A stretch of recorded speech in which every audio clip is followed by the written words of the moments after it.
I mean, people have money, however much that is, but people have money. Now you're going to spend that money. Are you going to spend it on something that costs money, or are you going to spend it on something that makes money? I mean, it's a pretty basic concept, and sometimes it's the guys just got to show off that watch. I can't show off my 10,000 shares of Amazon. I'm proud of them, and if there's a way to, I would show them, but I can't do it. So a lot of guys will go with the watch as opposed to the shares. I mean, it's pretty obvious how that's going to end. I like the watch. I didn't work for that watch. My shares did. Yeah, they're okay.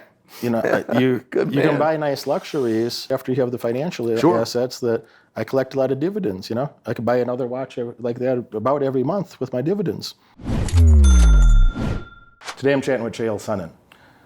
Chael is one of the legends, one of the pioneers from UFC.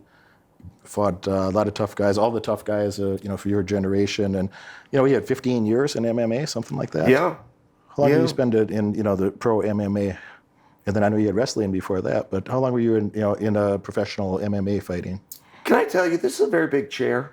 I don't know where to go with my hand. I mean, it's a very big chair. I sit on the side over here. I watch your program a lot, and I see guys in the chair, and I always think, why are they so comfortable? Why it's like an arrogant look. Well, no, it's not an arrogant look. I've got nowhere to go. Has nobody told you this before? No, you and I aren't small guys either, but here we are. That's true. What were we talking about? MMA. I appreciate you bringing that up. I did 22 years. 22 years in MMA. And I fought a gentleman, my very first fight, named Trevor Prangley. Tougher than hell. But this was an amateur fight. We got nothing to show up. There was no weigh-ins. There was no audience. Go out, we have this really hard fight. But we both had big goals. And we rematched that first ever amateur fight in the UFC. That might be one of my cooler stories. I don't know if that meant anything to you, but like for me, there's some kind of nostalgia with that. There was something about just how hard the amateur circuit is. Because in this sport, you get a lot of credit if you're a pro, and you don't get much as an amateur. So, man, it's the same guys. It's just maybe the promoter page already did it. So, yeah, my first ever fight, we rematched in the octagon. Another curiosity of mine, and who is the fellow you fought? I looked at your record, and I can't think of the man's name right now. There's a fellow that you fought that Chuck Liddell lost a fight to, and at the time, what's his name? Sulaev. Amar Sulaev. Amar Sulaev. If that's the person that you're thinking of, but Russian gentleman. At the time I fought him, he was put in honorable mention. They did the top 10 list and then honorable mention. Honorable mention, he was a 2.5-to-1 favorite. Had a great night. One of the best performances, proudest. The performance-wise. Anyway, beat Sulaev, goes to Russia, this guy. Turns out he becomes a gangster. They lock him up, and he died in prison, sadly. He died in prison, but that's Amar Sulaev. Jeremy Horn is the name I was trying to remember. Jeremy Horn beat Chuck Liddell, yes. And then Chuck got him back. Those guys went 1-1. Jeremy beat me, though. I think you said I beat a guy that beat Chuck. Jeremy Horn beat me. Jeremy Horn was good. At the time I fought him, he was special. I don't know much about the guy, but he must have been. And no one does. Yeah. No one. Well, there was a few guys that left the sport before the sport made it. Frank Shamrock. I mean, that is blasphemy in my opinion. That you talk to an MMA fan, they say, I don't know who Frank Shamrock is. Frank Shamrock is one of the greats ever. But he left the sport before people were watching. And Jeremy Horn was very similar to that. He got a little in on the attention. He got a little in as Dana really started to grow this. But Jeremy could still fight. He could still win. And he just exited one day. He didn't even say goodbye. One day, Jeremy wasn't fighting anymore. Opened a gym in Utah. He's growing great fighters and great talent. And just had other things he wanted to do. He was special, though, Derek. He would fight before there was commissions. So Jeremy would fight on a Friday. Then he would drive to a different town. He'd fight on Saturday. And he'd do it again the next weekend. So he had 100+ fights, but he would get 5 and 6 and 7 matches a month. He was just one of these active guys. And because of that, he was good. He was really ahead of his time. Yeah, now nobody wants, they don't fight 5 times a year is an awful lot. Sure. 5-6 fights a year is an awful lot. Yeah, you're only guaranteed 3. And a lot of guys do 2. I think Floyd Mayweather got down to where he was doing 1. But that was the frustrating part for me. My only part about the sport that I begrudged was that you only got 3 matches a year.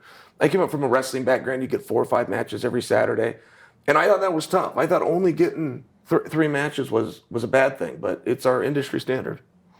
How did things start? Wrestling was your first combat sport or martial art? Yes, which I had no idea was a martial art, by the way. And we didn't get treated like that. People now treat the wrestlers and they revere them, but we didn't get treated as the tough guys in school or anything like that. 1994 rolled around, and a man named Dan Severn got into the UFC and made it to Hoist and went about a half hour with Hoist. And that's the first guy that ever showed the world, wow, wrestling is actually a martial art, as you say. We had no idea. And I didn't do anything. Nothing in my life changed, and people started treating me differently. People at high school started treating me differently just because of what Dan Severn went out and did. And yes, to your point, I grew up from a family of wrestlers. But my father believed whoever the best boxer was the best actual fighter. My father told me that. Wrestling and this is good and this is hard. Wanted to get me into a boxing gym. We just couldn't find one. But I did grow up my whole life believing the boxer was better than the wrestler. I think Randy Couture had something to say about that years later. Yeah, a good point. Shout out to that's Randy. fun for me, by the way. Some people don't like that Tony came over, but about every 10 years, Dana lets us have some fun. Just something that's fun. CM Punk, by example. Well, only once per decade. That's right. No, it's about once every 10 years. I mean, he's kind of talk about it now, where he might do something with one of the Paul brothers. But I support that. I think it is fun. I think it was fun that Tony came over. I think that needed to happen. And you can say it's silly after the fact. I will tell you, going into that fight, as a very good friend of Randy's, we took that serious. We didn't overlook him. I know Randy, and I've had we've done several things together, so a lot of respect to Randy. And I remember watching that fight on pay-per-view in real time back in the day. That I was in Vegas with a friend of mine, a guy that played football. Shout out to Carlos. And Carlos and I were watching from, I forget which one, but one of the casinos on the Strip here. We were watching the pay-per-view of that. And there were a lot of people, there was a tension about it. Sure. That wasn't, there wasn't, like somebody with that strong wrestling, MMA background, but he was a strong wrestler first, as yourself, and then versus a pure boxer. And at that time, there was a tension or what's going to happen, and it didn't take long to find out what was going to happen, but that debate still seems to not totally be settled. It feels like that would be settled a lot at this point, but it's really not. Even McGregor going over and boxing Floyd, I mean, that's one of the things I got to put in the category of fun. Turned into a hell of a competition. I mean, Conor went 30 minutes with the guy that had never lost. Conor never done it. I thought it was impressive. And now we're seeing more guys spilling over. And all the fighters, all the MMA guys want to be boxers. I don't know why. And the boxers don't want to do MMA. They say, come and do our rules. So it seems to me like this is settled business, but there's still a market for it out there. The marketing angle is interesting, but how long would Floyd last by MMA rules? Sure. And, I think not long. No. But I also, it also speaks to the power that Floyd had. He didn't have to come do it. He made us go and do it his way, which was interesting. Now we got Ngannou wants to go and do that. I've heard Kamaru Usman talk about fighting with Canelo. I mean, I'm just sharing for you, that phenomenon isn't over yet. The mixing of the styles and still getting out and proving which one is better and more effective. I feel like you do. I believe that we settled that around 2002, 2003, but not everywhere. We have enough new fans that didn't experience that, they didn't see that still ask the question. That's an interesting business perspective to think about that from, that there's enough new fans that they don't know who James Toney is, or maybe they don't have the awareness of, maybe that's been settled a few times already. So that is interesting that every 5 or 10 years maybe there's a new tranche of fans that kind of are segregated from one another a bit, or separated from one another a bit, that some of those things that in your mind or mine or the minds of others maybe are settled business, but there's still a opportunity for a significant marketable event. Yep. And Derek, I still like it to some degree. I really love the concept in 1993 of the judo versus the wrestler. That was interesting to me, or the taekwondo versus the aikido. But when they did it back then, it was always a very good grappler versus a very good striker. And I wish they would have done more striker versus striker. I would love to see karate's #1 representative versus the taekwondo Olympian. That's interesting to me. Or a wrestling medalist versus a judo medalist. I'm still into that. We were talking about Gordon Ryan before we started filming. And I would love to see Gordon, the Abu Dhabi champion, against the reigning Olympic judo champion. I just think that would be very compelling. And as much as we did set out to settle this debate, we did a pretty good job improving the effectiveness of grappling. But I don't know, pure taekwondo versus karate, I don't know which is more effective. Or even judo versus the jiu-jitsu, I don't know. I would like to see it. What are some of the other developments? You're seeing quickly, you're not only you're there and a pioneer of a lot of things in the sport, but you're also a bit of a historian of the sport. You have a lot of curiosities that way. So what are some other of those that... the chronology of curiosities or special moments in MMA that you've observed over the past quarter century or so? And I got close a couple of times. I went to a fight live, took my wife, it was here in Vegas, It was Sarah McMahon, who was second in the Olympics for wrestling. She took on Ronda Rousey, who was third in the Olympics for judo. And I was so excited. These girls are going to clinch up. We're finally going to see who's got better takedowns, the wrestler, the judo. I was so excited just for the grappling moments. They end up tied up one time. Ronda throws a knee, hits Sarah in the belly, ends the entire fight. So we didn't get to see that. But I still do wonder some of those things. Demetrius Johnson recently, in one championship, did a mixed rules match. But it was one round of kickboxing, one round of MMA, as opposed to combining it all. But again, when you do some of those things, and some of those things are very fun, I think there's still some stuff to learn. I don't know that we really do know the better takedowns between jiu-jitsu and judo, just for an example. I think there's still elements of those arts that, this was Bruce Lee's big philosophy, to learn everything. When you get an actual competition, take what works. And as simple as that might sound to you and I now, when Bruce said this in the late 60s and early 70s, that was blasphemy. A keto guy would never train with a judo guy, never. You wouldn't walk into the same gym. You would never, you would always believe only in your art. And I feel like that there are still some questions out there, because when we were doing the mixed rules matches, we never really mixed grappler versus grappler or striker versus striker. Demetrius, he's coming to train with me next month. I've been joking with him that I need him to show me that flying armbar thing where he jumps up and grabs So he's a no video pressure. game. He's a video game character. Some of those moves that he does, like I used to really enjoy Demetrius fights because I would enjoy watching Joe Rogan stumped to tell the audience what he just did. Like Demetrius was doing moves that we had never seen before. The armbar you're talking about, he had one with Ray Borg where he lifts him, and as he's coming down, he swings into an armbar. He's got no energy left. I mean, it's a 5-round war. This is the 5th round. I don't even know where he had the energy to attempt that, let alone succeed. Demetrius is incredible, but he's got his own skill set, man. I see that. Something I thought about, we talked about Hoist Gracie a bit earlier, and Hoist is another guy I've trained with a bit, and I feel it's like the real life Mr. Miyagi to me. He gets mad when I say that to him. It's not about your age, Hoist. He says it makes him feel old. Doesn't mean you're old, Hoist. It's not about your age. It's about your skill set. That's right. It's a respect for your skills and your knowledge. But Miyagi there, when he when he first started, and you know this, and I'm maybe filling in some of those earlier or newer generations that don't, but the guy's fighting, UFC 1, 1993, he's fighting 3 guys in a night to win. Second event, 4 guys in a night. And these are tough events with, it's kind of no holds barred or essentially no holds barred that, you can't bite. And is there any other rule at that time? No biting, no eye gouging is what they advertise. Yep. You could even do groin shites. And we saw that one time. Yeah. I think number 4, there's a fella that gets about four sequential punches in his groin, which didn't look like a great time to me. Nope.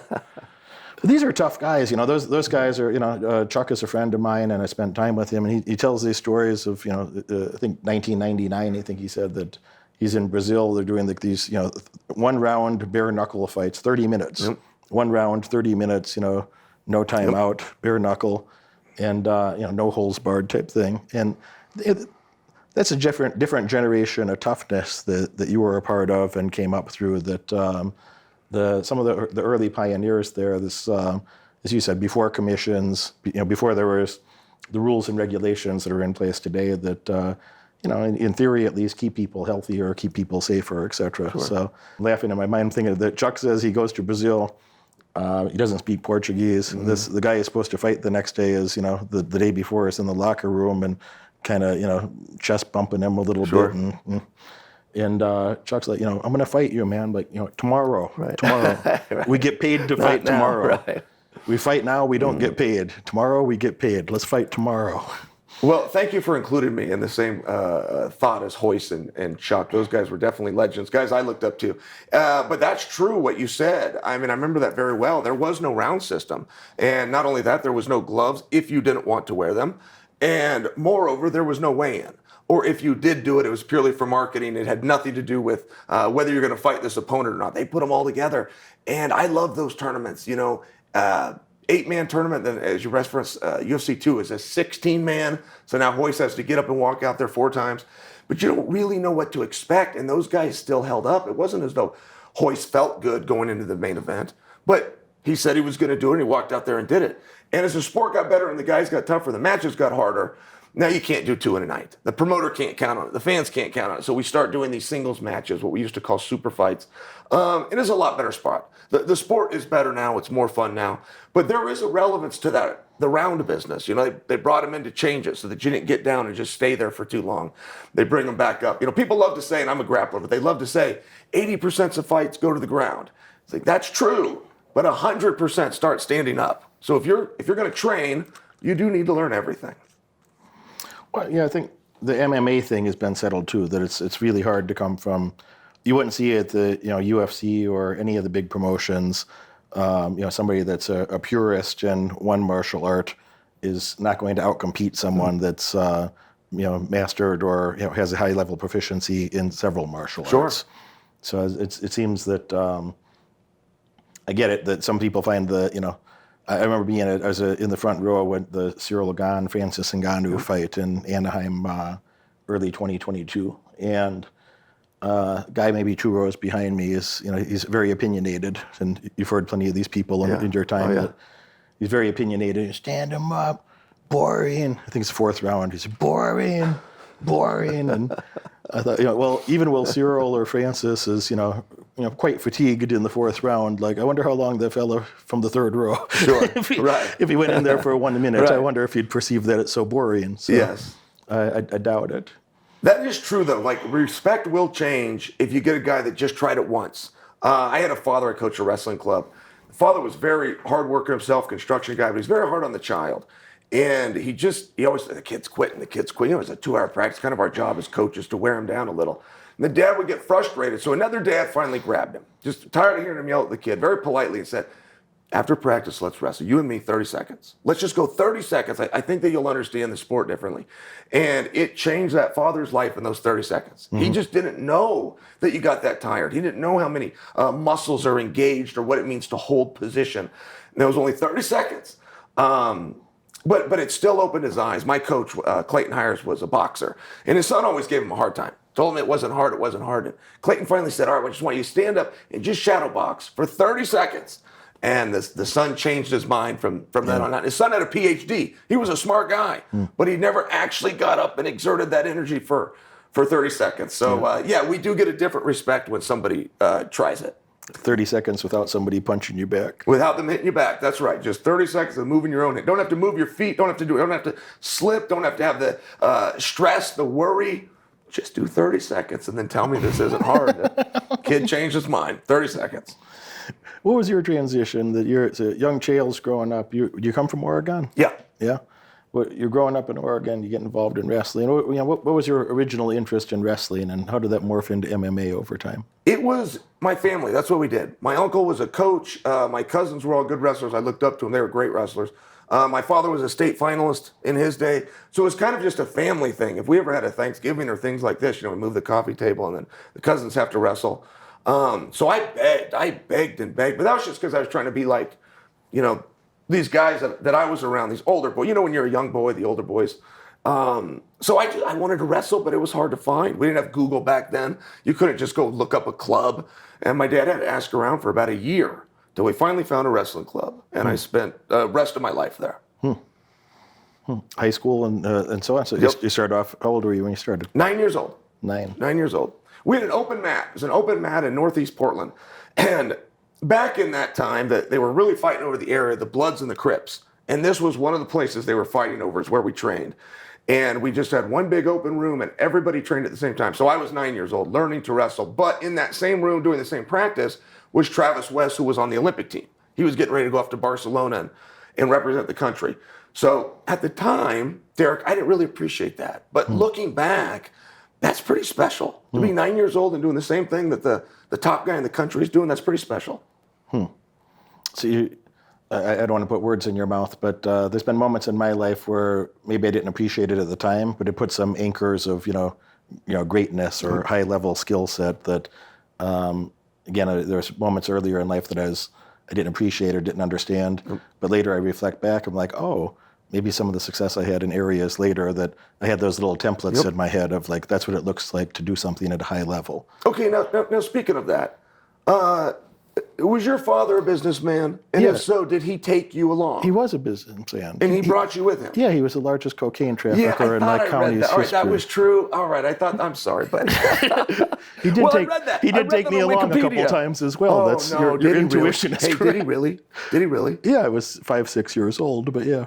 And did you understand what transaction was taking place, or just Not really, no. Daddy's got some powder, now Daddy has some hundreds? Not at the, That's all you knew? well, no, Daddy had some kilos, and Daddy had 5 houses and 16 vehicles. So Okay. it was a little different scale than just hundreds. But So he was good. You're right. He was talented at what he did. yeah, he was great at what he did. Did he go down for that? He had a 15-year prison sentence.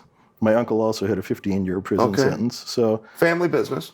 So the guys that I grew up with, there's my mother was the only child. My father had one brother who never had kids. So I have 0 first cousins. I had no siblings. I was the only child. And those were the 2 guys that, my dad and my uncle were the guys that were, you kind of, as a young boy, you'd look up to or want to emulate in some ways. So they had nice houses. We had nice everything, And my father and my uncle were hanging out with famous people. Or when I was a little kid, I've been in Vegas since I was born. I've been in and out of Vegas and spent years of my life here. And so we'd be around some of the casino owners when I was a kid. And this is kind of one of the imprints that I was thinking of when I said that the Stupek family, which built the Stratosphere down the street, or Binion's family, and I was around them as a child, and a couple other people that I don't need to say their names, but notorious people from here. And I didn't know any different because I was, 4, 5, 6, 7 years old. But then when I was 7, my father and uncle, they both got 15-year prison sentence, and they weren't around for a lot of my childhood after that. And if I can ask, that's very tough. I'm sorry I wanted to brought that up. I'm not a sensitive person. Did you go to the trial then, by example? No, I didn't. No, they didn't want to cooperate with the government, so they refused to cooperate. But they're also looking at 60 years, so they pled guilty and took plea agreements given the circumstances they had. So Derek, and the reason I asked if you went to the trial, I was wondering, when you talk about emulating, this is what you saw. Was there a part of you that thought, okay, I'm going to learn how they got caught so I can perfect it, or did you instantly know, whoa, no, I'm taking a different path? Well, you know what I learned, sincerely, it sounds a little like a joke or something, but what I really learned is, so we had a lot of nice things growing up, and I saw the luxuries of that, where if we came out here, if we're spending time in Vegas, you're invited to these big, nice houses, some of the nicest houses in the community, or you have like comped hotel suites that were fabulous. And I remember a suite at Caesars had there was a pool inside the hotel suite, and it was just fabulous. I don't know how to say it. That would be amazing, yes. So I think the good thing that happened is I think I had that imprint of I was around people that I didn't know who they were or I didn't understand, but I knew they were serious people that did something, and you could see the way that other people treated them. If you have children, you'd see, what I mean, that your kids might be, oh, that's daddy, whatever, but they'd also know when you go out in society and people come say hi or want you to sign something or sign their wife or something or whatever it might be, that the kids can't help but notice of dad's kind of special, or a lot of people think dad gets treated different than other people, So I had some of that. I think that, and then after that, the government took everything, and I sat at home with my obese mother, and we collected welfare for the rest of my childhood. Okay. So it was really quite a dichotomy there, from having whatever money could buy to not having enough money for food. Sure. And that was. I didn't enjoy that at the time, obviously, but later on that really helped my life quite a bit, that I had both of those imprints in my head of kind of the extremities of American culture, of about as good as it can get in American culture, top 1%, far above the top 1% of income, versus, certainly the bottom couple percent. Sure. And it's been useful to have, both of those imprints in my head, and it's guided my behavior, many times. So, but the other lesson that I got, that I wanted to do things sustainably. So even when you and I were talking off camera earlier about investment style or thing like that, I don't really do speculative things. I like to buy things that are boring and consistent, and things that are out of favor right now, but I think are going to be very valuable again in the future. But I don't care about the new trendy thing. I'm not a trendy person. I don't give a shit what's trendy. I like to do things that work consistently. Sure. So I think that changed my perspective. Do you have an opinion on one of my favorite stocks? But it's big. I like Elon Musk. He's a little bit controversial with some people. I really enjoy him, and I find him to be a brilliant mind. But do you have a thought on Tesla? I mean, it just seems as though electric is going to win the day. We're seeing laws like the one that was recently passed in California, by example. That's going to catch on. I mean, it's going to be. My kid, my youngest is, or my oldest rather, is 7. I'm not sure he'll ever drive a gas car. I think it could be that quickly. Well, about Elon personally, anybody that doesn't think that Elon's brilliant is a hater. Sure. So you can like him or not like him, and I have mixed opinions about different opinions of his. But I can't imagine he'd give a shit. And anybody that just says, what a dummy, it's like, come on. A lot of things, he's not a dummy. I get your point. Yeah. Regarding electric, I'm not a fan. I don't have an electric car. I could buy whatever I wanted for a car, and I could buy 10 of them if I want, and probably maybe you can too. But I don't care about electric cars. But on the other side of it, I also own a lot of oil and gas pipelines, and they got to burn a lot of natural gas to create that electricity. Sure. And if they want to use electric cars or gas cars, I'm going to make money either way. So Sure. it doesn't hurt my feelings. If people like electric cars, get your electric car. I don't think it should be a government mandate. That's one thing I'm not a fan of. Is I guess I generally, my whole political philosophy could be summed up very easily. That I'm very socially liberal. I couldn't care less what people do. Do whatever pursue your happiness while you're alive. We'll all be dead soon enough. Sure. Do whatever you want while you're alive, as long as it's not taken away from me, taken away from you. Or the other side of that is I don't want to pay the bill. So part A, do whatever you want. Part B, don't ask me to pay for your mistakes. Let me pay for my own mistakes. I don't need a subsidy. And that's kind of my whole politics, really. I've never heard it said that way, but you're going to hear me copy that. I'm going to take that because I feel the same way. But I've never heard it said the way you just put it like that. Can I go back to your dad real fast? Can I go back to you? I'm going to ask you off camera. I can ask you on camera. Is this okay? It doesn't hurt my feelings. Right. So you're 7. He goes away. 15 years later, he's back. Does he rejoin mom? They should have been divorced. They never got divorced. Okay. They should have been divorced. So she wasn't at home miserable because he was away. Is that a fair statement? She was addicted to being a miserable person, and in any circumstance that she would have been in life, she would have found a way to complain about it. And that's her personality, That was another interesting learning lesson that I'd complain more if I was highly rewarded for it. But you ever been highly rewarded for being a crybaby? No. Yeah, so I kind of came to that conclusion too. So. And did she ever take you? To visit him? Yeah, I'm sure. wondering what you saw that made you not go the path of being a bad guy. That's very common. I would understand if you became a bad guy when you have this in your past. So you got me very interested in what made you go in a completely different direction and be an upstanding person. No, I'm not a saint, and I don't pretend to be a saint. And I love your bad guy Inc. thing. I think that's delightful. I love that. I love that. I wish I would have did it before you. I had all sorts of guests in check. I grew up around a lot of shitty people and a lot of, the people I grew up with, several of them are dead from drugs or violence. Mm-hmm. Several of them went to prison. I went to jail when I was 17. I went back to jail when I was 18 for the same thing. I was in jail for 3 weeks, posted bond, went back, so 90 days total. Sure. That's 1997. If somebody's mad at me for that, fuck you. There was a violence related thing. The young man approached me with bad intentions, and we had a dispute about that. And, Sure. I'm not a saint. I'm a high school dropout. I got 3 college degrees later, 9 years of university later. Went to University of Chicago for graduate school's number one MBA program in our country out of 416. So. Sure. But yeah, so I've seen a lot of different things that I thought, but I think that was a good wake up is, Dad comes home, we never had a normal relationship. It's not like a father-son relationship. It's more kind of sort of like a friend-to-friend relationship. And he was smart enough to know that I was unruly, and coming home and being aggressive with me or being mouthy or being violent wasn't going to work out good. I think he did the best he could with the situation, actually. You never hear me say much bad about him. I think he tried to talk to me as like, there's a lot of things you're doing that if you keep doing, you're going to be in prison like me. And, if you want to talk about that or if I can help you out with something, I'm here to talk to you anytime, Mm-hmm. And I think that's about the best he could do because I was pretty unruly in my teenage years. So I think that's about the best he could do. Okay, but Derek, I've read about you online. I watch your show a lot. There's just a couple of pieces that are missing. Just by example, You drop out of high school, but then you go on and do college with 3 degrees. How did you pay for it? How did you get it? I mean, you got to have somebody that helps you, somebody that shows you the paperwork, somebody that shows you this is what can be done, or here's where you get grants and loans. Well, Chael, I was kind of independent since I was 10. I kind of had that awakening about age 10 that like, daddy's not here to help you, and mom can't even help herself, and you can only pray to the sky for so long, and nothing happens before you decide, well, what can I do myself?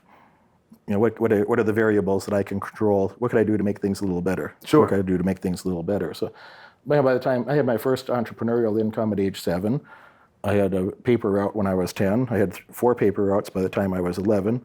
That was my first management gig. I was 11, because by the time I had the 4 paper routes, I did 0, and I just outsourced them, and other kids would be happy to do it. So I got paid for 1, and I gave them the money for 3, and things got done, you know? So yeah, I was an entrepreneur, and I had to figure out a lot of things for myself. But at some point you realized an investment in education would probably be a positive. You know, that's not a conclusion most people come to in your spot. That's interesting. I'm kind of happy you're poking me a little this way, because I don't. Maybe you'll get some new thoughts out of me, and that's nice. I remember sitting around. I was 17, 18, sitting in that little county jail cell. I never went to prison. I was just in county jail, 90 days total. And I remember sitting around there. I read a lot of biographies, and the reason I don't give a shit about. I wasn't reading fiction or fantasy type shit, you know. And I thought I was interested in reading about other people that were successful or having a better life, that maybe I'd like to emulate elements of it. And I remember thinking, like, who are the people that are doing well in the world? I remember, quite literally, I remember sitting in my bunk and having this thought with myself. Maybe I was 18 years old. And I think, I was like, well, what are the common attributes of these people? You know, well, they tend to be productive. They tend to be self-motivated, productive people. They tend to keep their word, or at least within their culture. You have to have honor within your group. Yep. It might be, some of them might be fuckers to other people, but they tend to be honorable with their people. Yep. And you know, it's hard to be extremely successful if you're a dummy. So, you know, if you had better thoughts in your head and you're willing to take action on those thoughts, wouldn't you have better outcomes over time as a natural byproduct of that?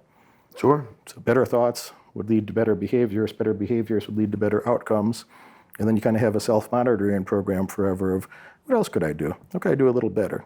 What could I do a little better? Sure. And certainly you've done that in your martial arts. Certainly you're doing that in some business areas and other elements of your life, I'm certain. Yes, but my story was a little bit different, because I always had a mentor. Even if it was wrestling, I had somebody that I could admire and I looked up to. I had people that I could pick up a phone and call when I didn't have the answers. And I went to college. I never once thought that I wouldn't go. My parents talked about it when we were little. They said, what'd you do? You graduate high school and you go off to college. It was never thought, but I have some other friends that didn't. And I thought they would. I was surprised. When I was 18 years old, and a guy tells me he's not going to go to college. I was surprised. I thought this is what you do. Like going from 8th grade to freshman year, it's what you do. So, but as I look back and I'm older, those things that I did not appreciate, my parents helped with the paperwork and the SATs and paying for the whole thing. I didn't appreciate those things. I thought that was their job, and I'm doing mine. I, of course, don't think that now as an adult. I look back and I got a lot of thank yous I need to hand out. But you didn't have those things. And so it's very difficult. It's very difficult for me to imagine being in your spot. It's a tough spot. You stirred a thought in my head. And, you know, I didn't have those things as a teenager. And then I really did come to the thought of, like, you have to have good mentors. You have to have great teachers, great mentors. You're really kind of fucked if you can't go earn your spot in life. So who did you have? No, I had to go start a community college because I was a high school dropout. Okay. And you latched to the teachers there. Yeah, I got along with teachers better than I did with the other students there. In a cocky thought that I had at the time, and maybe an arrogant thought. I'm not proud of this thought, but it's a sincere thought, and it might be useful to somebody else. So I don't mind looking stupid for a moment to help somebody else, perhaps. But you know, I remember being at community college, and I remember thinking to myself that, you know, I'm smarter than these people, I'm better than these people, I don't fucking belong here. And I was very annoyed with that. Sure. And you know, and that wasn't a persistent thought, but I remember kind of catching myself, you know, in a little logic trap there. And I'm like, if that's true, if you're so much smarter, kind of those conversations you have with yourself, say, hey, asshole, if that's true, and you're so much smarter, you're so fucking brilliant, why don't you just have straight A's while you're here? If you're smarter and you're better, shouldn't that be the natural outcome? And then I held myself accountable to that. And I thought, you know, if you can't outperform these people, are you going to outperform people in the next level, or the next level, or the next level? Mm-hmm. And that's a thought that I picked up maybe only a year or so earlier, but I had a little job at Walmart. I get out of jail, and I didn't want to be around, you know, hoodlum ruffian type people anymore. I was 18, and I got a job at Walmart. I was hired for seasonal help, and I was unloading trucks and stocking shelves at Walmart. And that's where that thought really originated for me. Is I was unloading the truck, stocking the shelves. I'm 18 years old. It's winter time in Illinois. There's snow comes in, and it's not fun being on a loading dock at third shift. Sure. And I had that thought. This is nobody's dream to be there. And I look around. There's people twice my age, 3 times my age that are doing this job. And they're not leaving. Right. And that's their life. That's what they're going to do. And I thought, no one early in life, it was their goal or their ambition to end up in that spot. Everybody's there because they're a fuck up, including me. I was 18. I was there because I fucked up, and they were all there because they're fuck up. Yep.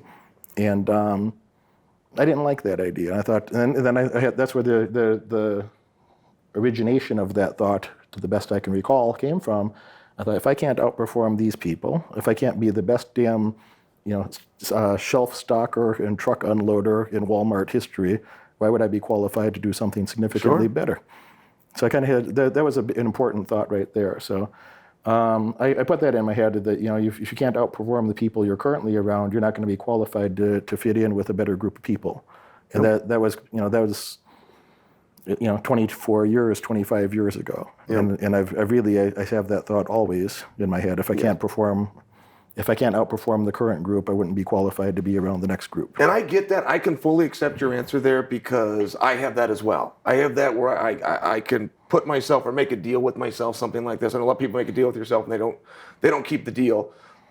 But I have what you have, so I know what you mean. But it's still an uncommon thing. I couldn't imagine many things that I did that I either didn't have a mentor, a coach, or somebody that I could trust. My dad, but my dad also had good friends. There was just people I could go to. But Derek, I also don't know very many things that I did that were positive that I wouldn't have done if I couldn't have got a pat on the back from my mom or from my dad. It was always about showing off to them. It was always about making my sister proud or something like that. So I'm just the psychology, how you got to where you're at. It's very different. It's very unique. I mean that as a compliment. I hope you're taking that as a compliment, but it's very unique, which is why I keep badgering on you. Many times along that path, I would have traded it for easier paths. Sure. But that's what's, sure. I didn't see that at the time. Now, elaborating, going back to the college thing, I made sure that I got my grades. I made sure that I learned some things, and I had a 50% scholarship to go to a good private school after that to finish my bachelor's degree, and I made sure I graduated there with highest honors so I could go to any grad school that I wanted to. I just had to go check the box and get the appropriate entry exam score. So, but nonetheless, you come out now. You got a debt.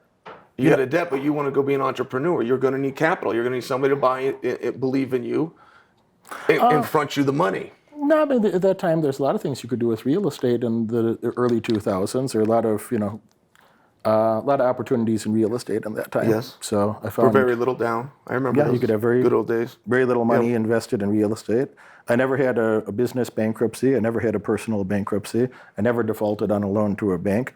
But there's a lot of things you could do in finance at that time. There were common practices of having no money down, or even having cash back at closing for certain things. So there's a lot of things you could do at that time where you could find money that'd be difficult to do today. Sure. Yes, it was different. I was in real estate at that time. Boy, it was fun. I was selling houses left and right because people could get qualified. And those days could come back. But I know what you mean. So I think I can probably guess your next moves from there. But do you have an opinion, commercial versus residential, or residential versus multifamily? Grant Cardone, by example, is doing a good job getting his name out there, but is really big on the idea: don't ever buy one unit, always multifamily. And that's contrary to my own personal beliefs. But I listen to it. I'm willing to learn, so I'm trying to learn something from you. Do you have an opinion on that? Grant's a great marketer. Grant's more of a marketer than he is anything else. And I don't mean to be disrespectful of what he did in real estate. He's doing some interesting things in real estate with other people's money. But the number one thing he is a marketer, in my opinion. For sure. And after that, he figured out how to do some things in real estate. So I'm not going to say much more about him personally, but I'm scared about residential long term. That you see things happen in 2020, 2021, where there's became popular for people to not pay their rents. So I'm not as big of a fan of residential as I once was.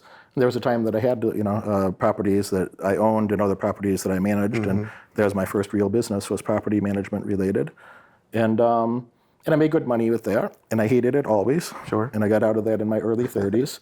because you understand, I imagine, the phone calls that you get that are lunatic requests. If you're managing it yourself, it will take all of the fun out of that experience. Yeah. Yes, it is worth paying the percentage and getting I fully agree with you on that.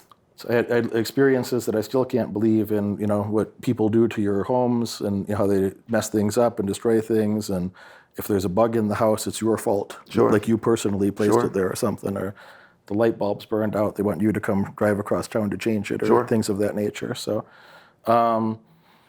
another favorite is when I had a toilet clogged up. People call me at 2 a.m, toilet's clogged up, it's the only toilet in the house. So, okay. So at great expense, I send a plumber over there, in the middle of the night to get their toilet unclogged. No problem. I'll take care of it, no problem. Plumber reports back to me. He said, I asked him what was the problem, and said, well, there's a lot of tampons and feminine care products clogging the toilet. And so I talked to the people and I said, hey, you had the problem. I fixed the problem. Just so you know, this is what the plumber told me was the cause of the problem. Not going to say anything more about it, but please don't do that again. They said, oh, we didn't do that. We didn't do that. Of course not. Of course not. So I understand. Just please, whatever happened, but please don't do that again. Yep. About 9-10 days later, I get another call. The toilet doesn't work. You can imagine the rest. Yeah. And things like that are immensely frustrating to me. That it made me, I don't want to say cynical, but to have. I understood the reality of humanity in a different way after some of those experiences. I'm sorry for laughing as you told me that story. I had that exact same story. And yes, people think they flush and it's all gone. You don't say, well, no, it goes somewhere. And if you trace it down because you have a clogged drain, you get to that somewhere. So I had that exact same thing. Let me tell you a different story from when I told gross stories to each other. I used to be a plumber. I was plumbing on a job, and I was I wasn't a licensed plumber. I was the laborer for a plumber. But at any rate, we had removed the toilet. So the toilet is now removed. It's still in the bathroom, but it's crooked. It's up on the thing. We're dealing with the P-trap. It's crooked. It's clearly been removed. We went out to the truck. We had a nice little break. Yeah, they used it. We came back in. They'd used it. And they didn't understand the mechanics of, that's interesting. And that takes a certain type of person. But much like your tampon story, they didn't do it. Yeah, they didn't do it. Makes sense. Yeah, there's only just the one person there. And so, at any rate, we got to carry that out. And we just threw the whole damn thing away. So $150, we just got a new toilet. We didn't know what else to do. They didn't do it. No, they didn't do it. I don't know anything about that. And they're going, guys, it's just us here. Come on, we're helping each other. This is an awkward situation. We can get through this together. But now they didn't know anything about it. I came to help you, but please don't lie to my fucking face about something that obviously. They don't know anything about it. Yeah. Some of those type of moments, it helped me understand. Some of those early moments that it really helped me understand that life is too short to try to figure everything out by yourself. And a person has to admit to themselves at some point, hey, if you knew better, you'd do better. And if that's not true, if a person would refute would disagree with that statement, so if you knew better, wouldn't you do better? Sure. If you could see a better path, wouldn't you walk that path more closely? Maybe it wouldn't be perfect, but damn it, wouldn't you try? So a sane person would do that. Sure. A reasonable person, if you knew better, you'd do better. And you can't figure everything out by yourself. If you could have figured it out by yourself, probably you would have done it already. You and I were 43, 45. If we could have done better by ourselves, probably would have done better already. Sure. So when I want to learn something new, I do the same thing today that I did 20-something years ago. That I wanted to find the best teachers, I wanted to find the best mentors, the best coaches, the best of everything that was available to me, and I wanted to make myself better so I could earn my spot with a better crew. You can't be there. You'd understand this. I don't think you would disagree that you're not allowed to be on a high quality team if you're not contributing to the team. That's right. If you're not keeping up, if you're not doing your part, you just don't belong. Sure. You just don't belong. You got to do your part, So I just accepted those realities early, and then I kind of made a lifestyle out of that. Of like, well, what could I do a little bit better every day? And you get a few victories on the board. You wake up and eat a pile of shit, because that's what life is. You wake up and something happened. And if you have no problems in your life, you haven't tried very hard. That's right. Because as soon as you try to do anything at a high level, you're going to have plenty of obstructions are going to present themselves. And those obstructions is not a bad thing. That's what separates the real winners, the top contenders, the champions, the legends of something from people you never heard their name. That's what separates those people. So if you could overcome those obstacles, there's great rewards on the other side of some of those obstacles. Sure. So I just kind of thought that, and when I wanted to learn about MMA stuff, I make this joke on in these videos sometimes, I could have gone into Bobo's gym down the street, or I could just train with some world champions that I already knew. And then I could go meet some more and make myself useful and so on and so on. Once in a while, I had a live event recently, and a young man asked, Derek, where do you find all these, world champions, Hall of Fame people to come train with you? Why are they doing this? And I mean this in a respectful way, but I said, who's more useful to who? Who's more useful to who? Like, they could teach me some things that they've been learning for decades, they're interested in, they want to already. But there's a lot of guys that could teach me that. How many people could teach them about business the way that I could? Sure. How many people could give them a straight answer about something the way that I could? And then the kid got then he understood, Sure. So, I really like relationships where anything new that I want to learn, I want to find the best people doing that, and I want to do my part and make sure that I'm making myself useful and contributing to that relationship so it can be a win-win, Sure. How do you find your team? I mean, do you have a secret that we're talking about Elon Musk earlier and watch this piece, but Elon has a question that he will ask somebody to figure out their IQ. And I just know some people have some tricks. Do you have a trick, or do you have a place to go? I mean, a website. You could have a secret like that. I mean, I walked in your room today. Gentleman's running a camera that turns out he went to the Wharton School of Business at Penn. I mean, that's a pretty damn impressive cameraman. So I see the people you're surrounding yourself with. Genius level IQ. Yes, that's. Oh, I could tell just by speaking with him. I'm going, okay. Halfway decent guy, by the way. Well, yeah, halfway. You want to know who your kid is? Go find a group of their friends. Show me a group of their friends. I'll tell you who your kid is or who he's going to be. But we are, as people, we are a sum of those we surround ourselves with. Do you have a way that you like to pick team members? People, I'm sure you have a similar thing going on in your own life, okay? But people come to me and try to do things for me for free all the time. And I don't like free. I like high quality. Sure. And sometimes people don't understand the difference. I like quality. I like high value. So I don't mind. Sometimes high value. Sometimes the best value happens to be inexpensive, and that's nice. Water's not terribly expensive, but you'd hate to go too many days without water, wouldn't you? Good point. So, and then sometimes high value is very expensive. With no other information, would you like to have like free laser eye surgery or $10,000 laser eye surgery? $10,000 eye surgery, yeah. Yeah. So, people every day are telling me, they want to come work for me, they want to do this. I'm not asking for help. I'm not like putting a promotion out there of like, hey, we're hiring. Right. And people all the time are trying to do something with me. And I'm sure in your areas, there's many people out there. I'd like to train together. We're going to train together. You don't know that yet, but I'm going to find the way to make that useful. Sure. So it's a win-win. And we're going to spend time on the mats together. And I'm really excited to learn from you because I have a lot of respect for who you are and what you've done. And I know we'll be useful to each other and have fun doing it. That's very sweet, and I will look forward to that myself. You want to hear a great business story? I'm going to name drop. I'm a name dropper, though. I'm from a small town. I meat somebody that people know. I mean, it's a big deal for me. But I did a show called The Apprentice, and as one of the assignments, I had to fly out to Omaha and sit down with Warren Buffett and pitch him a chocolate. Pitch him a chocolate from See's Candy. We went in the factory, made a new chocolate that wasn't on the shelf yet. It was going to be a taste test. This team versus our team. Which whenever tastes better wins the project. But while we were with Warren, he shared a story of why he bought See's Candy. Before you carry on, was Warren asking about me when you met him? No, he did. As a matter of fact, he did not. But but I will let him know you said hello. Shout out to Warren Buffett. I know you're watching right now. Charlie, respect. A very pleasant guy. He was want to talk about somebody that was just down there. He's a very pleasant guy. But he told us the story of See's Candy. And he told us what he had paid for it and things like this. But when he looked at their books, and he was explaining this, and many Warren Buffett things, I've read a number of his books, but boy, they are simple. A lot of his most brilliant, they're very simple. He used Tide laundry detergent. He got his stain out that he'd washed his shirt 3 times and the stain didn't come out. So he goes and buys Tide. It was things like this, though. Always very basic things. See's Candy. He's looking at their numbers. They're in shopping malls. They're not at 7-Eleven on the shelf. They're not. You got to go into a shopping mall. And they did 2 spikes, and it had to carry them through the whole year. That was February for Valentine's Day, and that was December for the holidays. That's where everybody bought their candy. So Warren said he's going to buy the company. And people said, but you can't do anything with it. He said, oh, yeah, I can. I'm going to jack up the prices. They said, Warren, you can't jack the prices up. A Twix and a Snickers, they haven't changed their prices since they came out. Warren says, I don't think people will know I've raised them. So what are you talking about? He said, I don't think people know the price.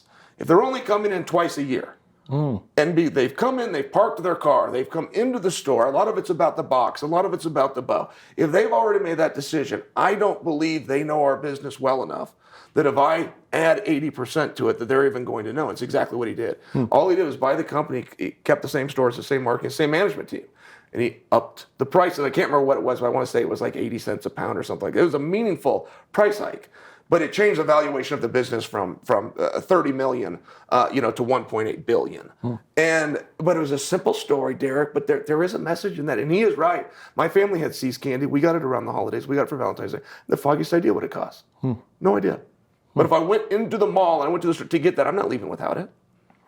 His business partner, Charlie Munger, is one of the guys I have the just tremendous respect for. The guy's pushing 96. Yep. Excuse me, pushing 99. He's 98 right now. He's pushing 99 years old. I think his birthday is January 1st, if I'm not mistaken.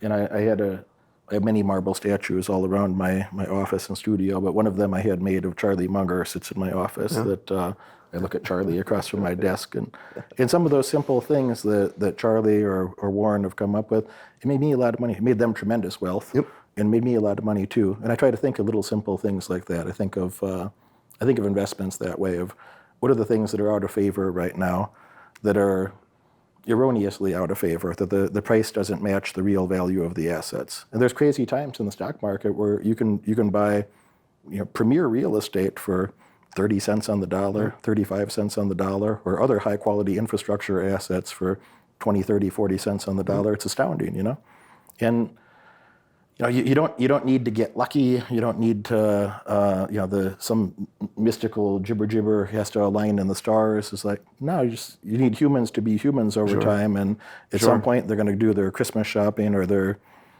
I like to, during the 2020 calamity, there were a lot of shopping centers, high quality, the best shopping centers, Class A malls on sale, and then some of the high quality retailers were on sale, and I was buying things there that I made 1,000%, 1,800%, because they're ridiculously discounted from, and you have to ask yourself simple questions, kind of like we were talking about. Like, do you think it'll remain popular for women to go shopping in the future? Would they like to do that, in some alley somewhere or some just whatever, raggedy street, or would they prefer to do that in a safe, secure location, clean, safe, secure? A lot of other women there. There's security. There's the best, the premier brands of the world are located there. Then probably those malls aren't going to go out of business. Hey, that was a risky one though. I mean, if you saw that thing, that was a risky one because point and click it became wildly successful, and I never pulled the trigger on, and of course I regret it greatly now, but. It did look as though some of that was going to downsize. It did look like people were trying to take Amazon's model. I mean, all the way down to Nordstrom's. They got this great shipping thing going. So you called it. Yeah, you called that one. But I did think that those would. I bought it for $16. It went to $47. Where's it at now? Is it up in the 40s now? No, it's about 20 again. Okay. It's about 20 again, but I also think it's mispriced. There's a lot less risk on Nordstrom, and do your own due diligence. I'm not telling anybody here to buy a stock. But my estimation, there's a lot less risk for Nordstrom today than there was a couple of years ago, when a lot of their stores were closed. Yeah, and they have good financials. They have a great website. There's it's an upper market brand that people with more disposable income tend to go shopping there. They got a few frictions with Nordstrom Rack.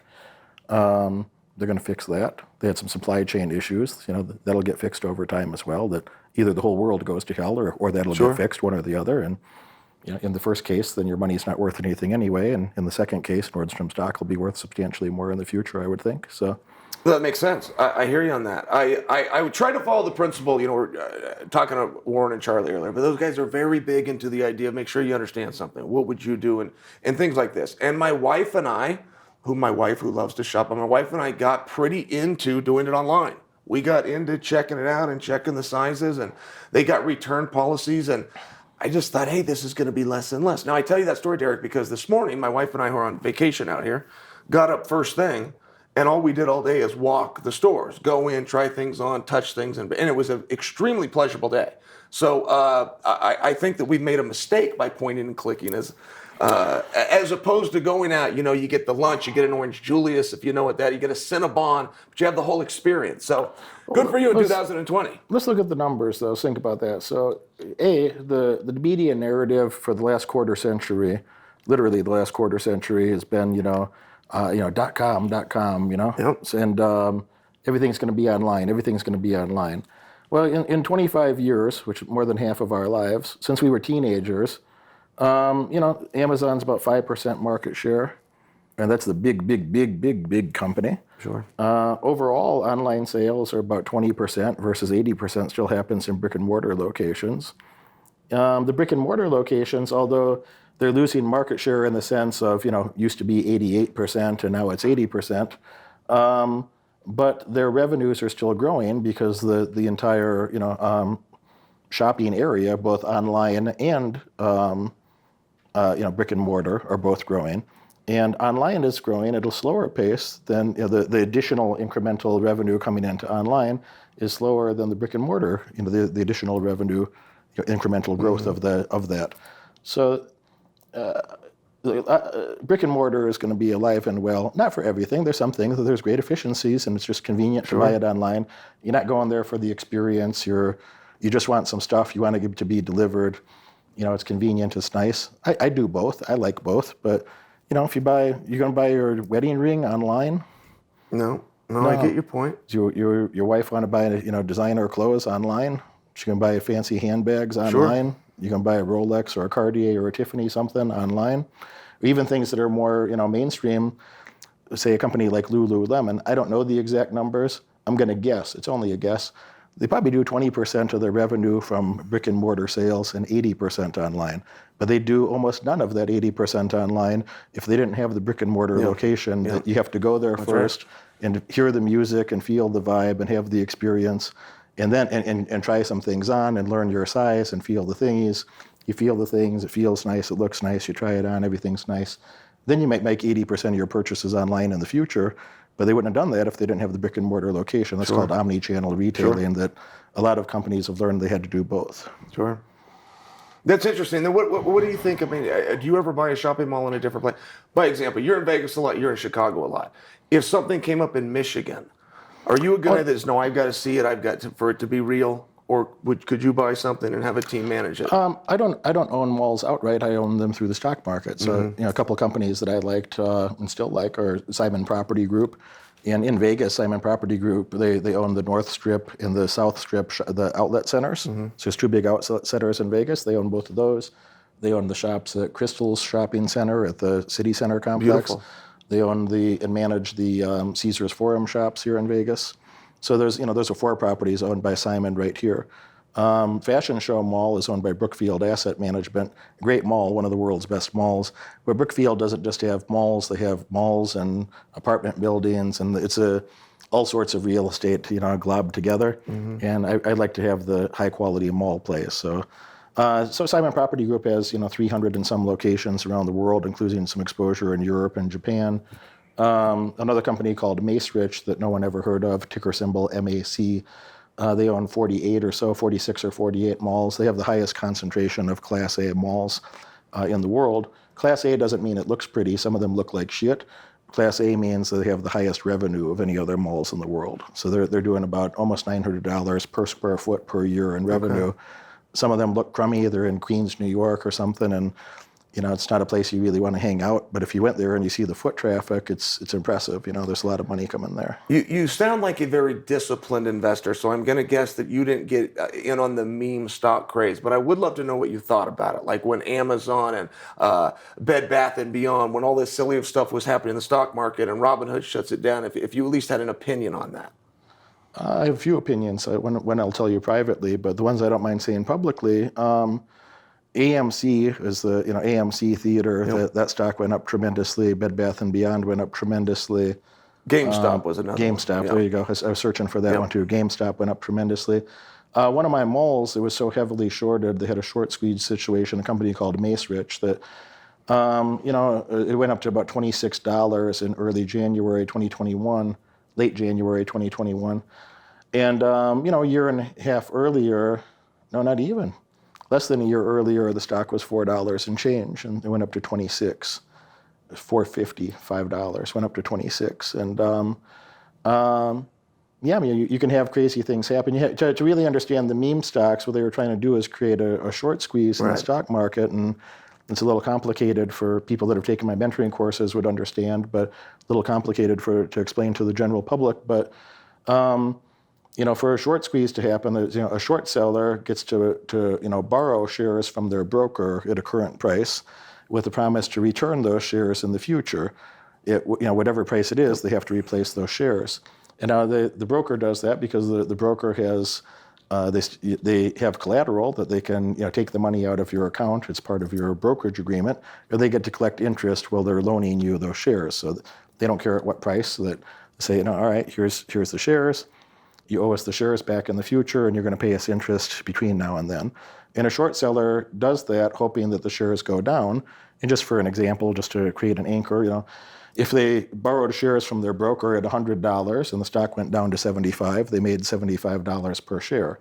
If they borrowed shares from their broker at $100 and it went up to $125, they lost $25 per share.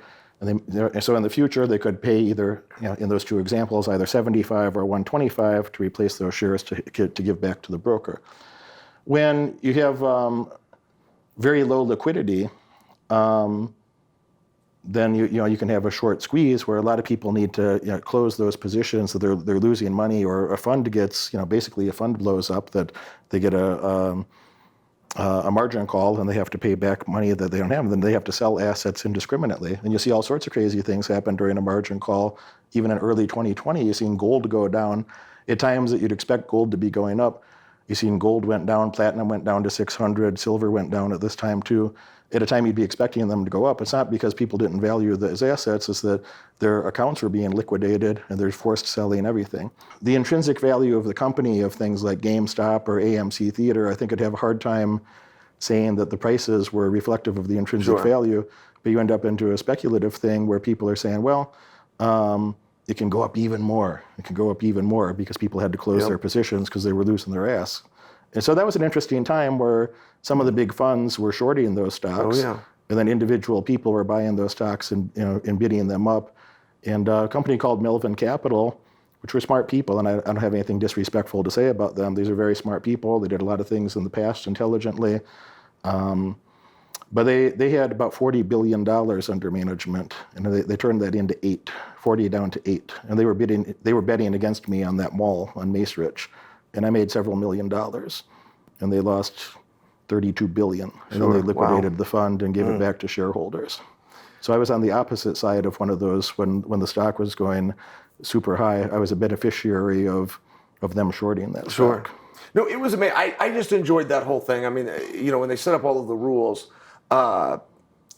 they never imagined that people could get together. They never imagined the internet and things like this. So these guys, they form on this Reddit chat group. Somehow they all make an agreement. They go do it. What are the odds that's going to happen? You say yes in the chat room. You don't do it. Well, they did go and take those steps. I thought it was very interesting. And there was a number of those hedge funds. I think, this is my own opinion, but I don't think that they knew that this was going on. I mean, this was major talk. This was underground in forums, but the whole world had heard about it. Social media went, no, we shared it. I don't think that they were observing that was happening. So they were looking at the financials of it, and they thought shorting it was the right idea. And quite frankly, based on the numbers, historically speaking, they're completely right. But they didn't know that movement was going on, which is a very foolish thing. It's very foolish that they didn't understand that. Why a stock would be moving that rapidly.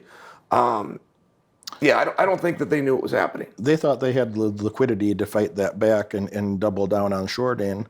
And meanwhile, the public was going the other direction with it, or elements of the public, subsets of the public, and specifically the groups you're talking about. And, it's a whole other opinion of, I don't think it was right for the brokerage firms, Robinhood or anyone else, to stop that trading. And that was completely illegal, in my opinion. I think that's still to be settled, but Brad was a big mistake by Robinhood. I think it's bad for their reputation, and I think I don't disagree that if somebody else manipulated the market the way they did, I think there could have been significant consequences. And I don't think that was right. I totally agree. Yeah, I agree. I'm impressed with your knowledge on some of these things. Well, those kids got together. AMC was a fun one. I didn't understand all these things. I got into investing just recently, about 4 years ago, which then everybody thinks they were smart, right? I mean, we all think that we're experts in this, and people are coming to me for advice.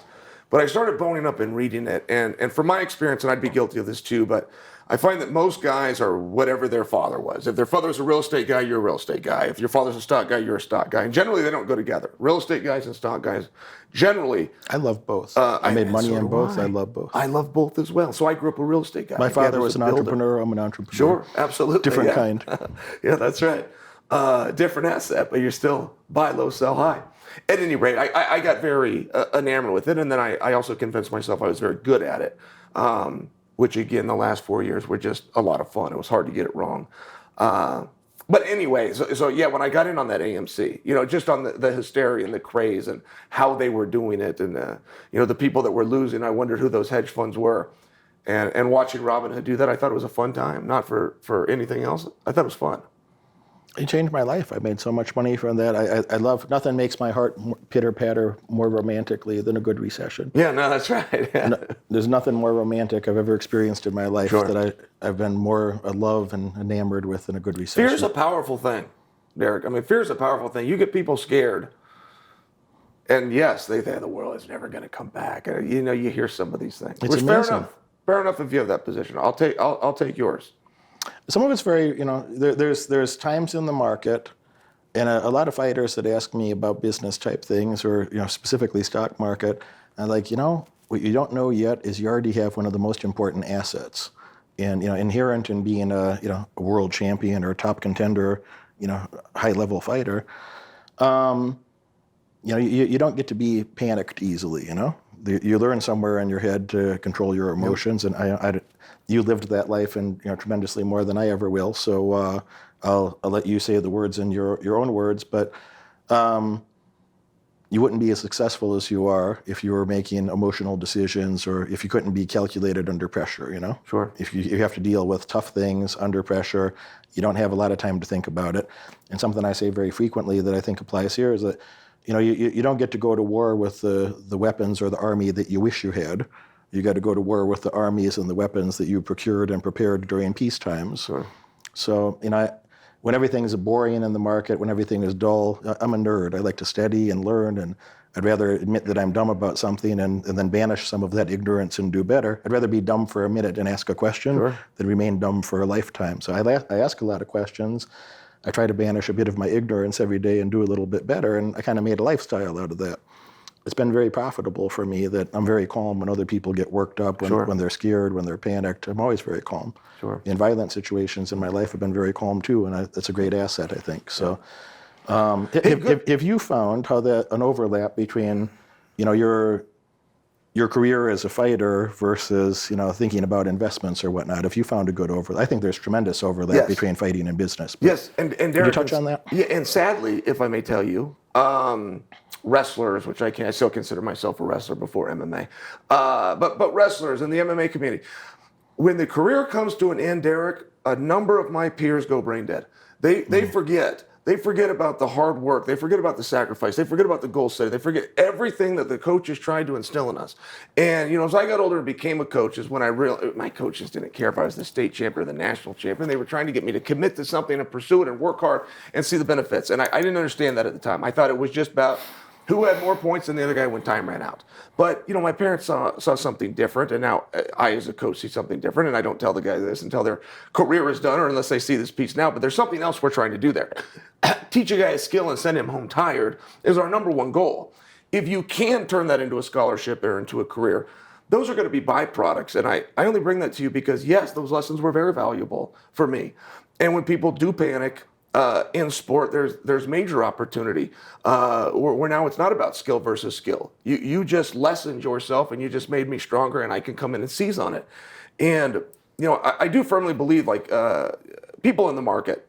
Sure, you're going to have your story of a guy that bought in and got out at the right time. Sure, you will. But largely, where you earn your keep is times like this, where things are down. What is your temperament?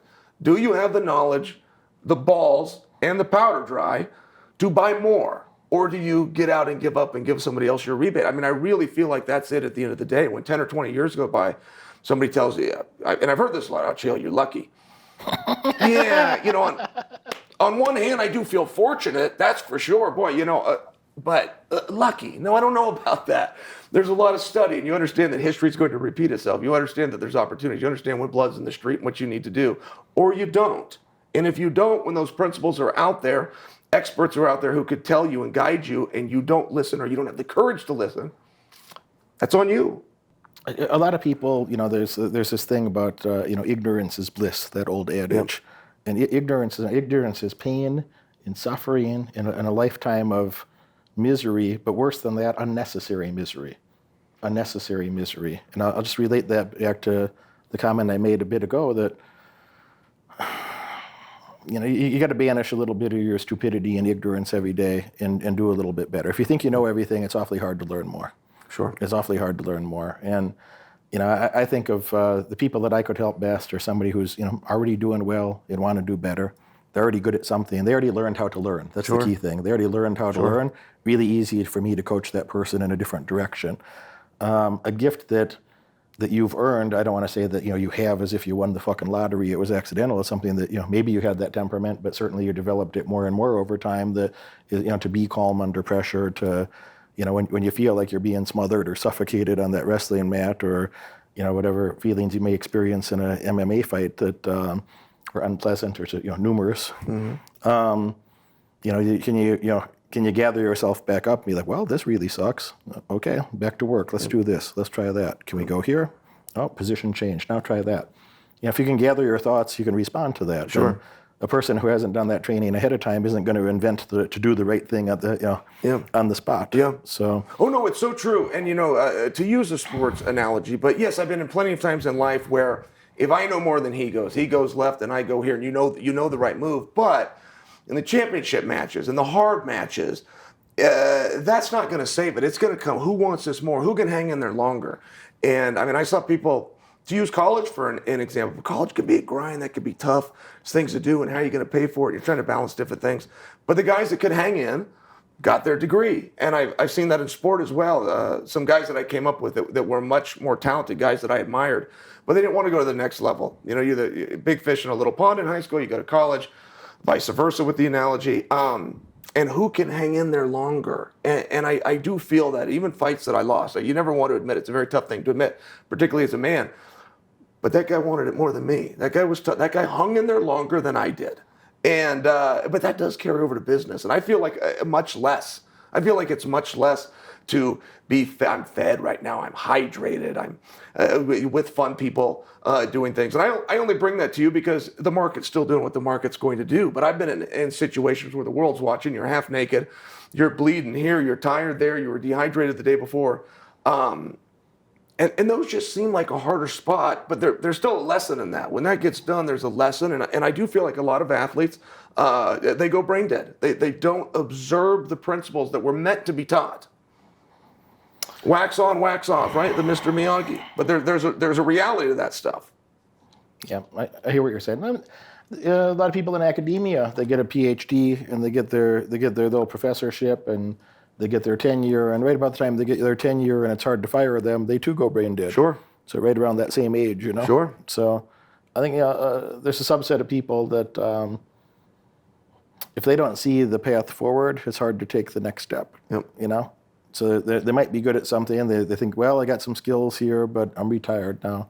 I don't do that anymore. And if that's what they spent their life on, maybe it's hard to take a step in a different direction, or to see the how many similarities or overlap there is in other elements of entrepreneurship or investing or whatnot. So I have a bit of sympathy for that. That I know a ton of people from your profession, and I have a lot of respect from for that career path. That's you don't do that for money. Sure. You don't do that if you're elite. You might accidentally make a few $1 million, but there's easier ways to make millions of dollars. Sure. I think you'd agree with that. Sure. And most people don't make anything like that kind of money. So, it's a special type of person that does that. And for some of them that refocus, I think that there's a few people that came from that sport that I'm like, these are fierce competitors. They still have that oomph inside. And if they can refocus on something else, they'd be great at that too, you know? Sure. But some of them, they don't see the path. I agree. Or they're not looking for the path, you know? I agree. Or they just didn't have the knowledge. I mean, there is some real basic things where you could go. I know guys that study economics, that are PhD in economics. I fully respect it.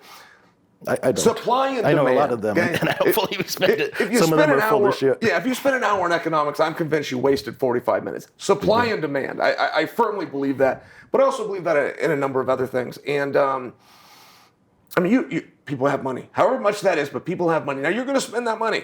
Are you going to spend that on something that costs money, or are you going to spend it on something that makes money? I mean, it's a pretty basic concept, and sometimes it's the guys just got to show off that watch. I can't show off my 10,000 shares of Amazon. I'm proud of them, and if there's a way to, I would show them, but I can't do it.